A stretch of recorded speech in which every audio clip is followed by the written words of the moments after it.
Good morning. It's Malika Jackson, team lead of the Jackson team with Bennett Realty Solutions. How are you? Hope everything is well with you and yours. Everything is awesome with me and mine.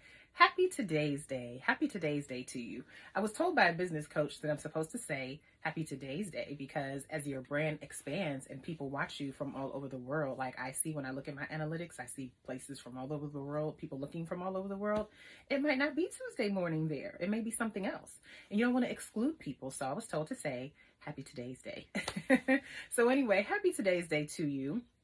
Thank you for joining my top 50 real estate terms in 50 days once again. And today is day 33, and it's actually a 2-for-1. It's a boom, boom, bing, a 2-for-1, where I have two terms that kind of tie in together. And it's highly appropriate because today is a closing day. Like I told you on my walkthrough yesterday, the house in Old City that I did the live walkthrough on is closing today at 11. So I got to keep this short because I got to get out of here. It's closing today. And my term or terms has to do with closings. So drum roll, please. Put some drums in the comments. You know, I always ask for a drum roll. The term or terms for today is wet and dry closing. Did you know there was such a thing? Did you know? So anytime you have a closing, it's going to be one or the other. It's going to either be a wet closing or a dry closing. Now, let's talk about it. A wet closing is like a typical closing where there's money. It all has to do with that money, okay? So if you have money in the transaction, the buyer has wired their funds to pay for the house. The seller is going to get paid at the table. Agents will get their disbursements, their payment. If there is money flowing as it should, it's a wet closing. Everybody's happy. Now, sometimes because of certain things that I'll explain, you have a dry closing. People don't really like dry closings because there's no money exchange. But sometimes these papers have to be signed even though the money may not be all the way ready.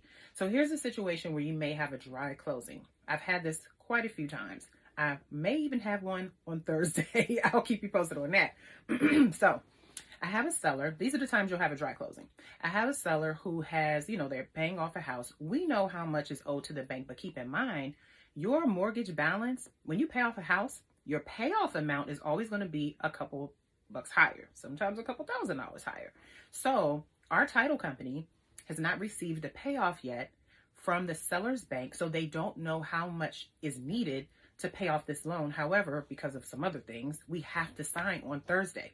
So the title company is going to hold the money until they know how much the seller has to pay off their, their loan. And so in that case, we may have a dry closing.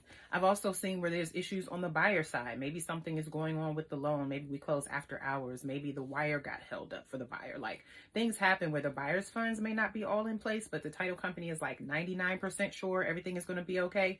You may sign with no money. And in that case, it's another dry closing. So when you have a dry closing, nobody gets paid. The seller does not get their check at the table. The bank does not get paid for the house. The sellers do not get, the agents don't get paid their commission.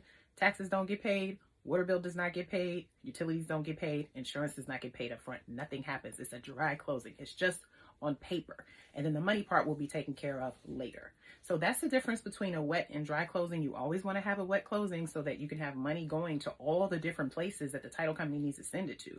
Because of course, as an agent, I want to get paid. But it's not about me. We are here for a client service. So if the client needs to sign for whatever reason, travel, deadlines, or whatever, contractual deadlines, then we do a dry closing and worry about the money later. So that's it. I have to go. I got to prep this closing, and it's almost 45 minutes away from where I am. So that's our term of today, day 33. Thank you for joining me again. The wet and dry closing. Every closing is going to be one or the other. I would say 90-something% of the time you have a wet closing where funds are moving all over the place. Every now and again you have a dry closing. And so that if you're ever a seller or a buyer and they say, this might have to be a dry closing, you will know what it is. All right, that's it. I must go. We got business to handle. Thank you for joining me, and I will see you on the next one. Bye.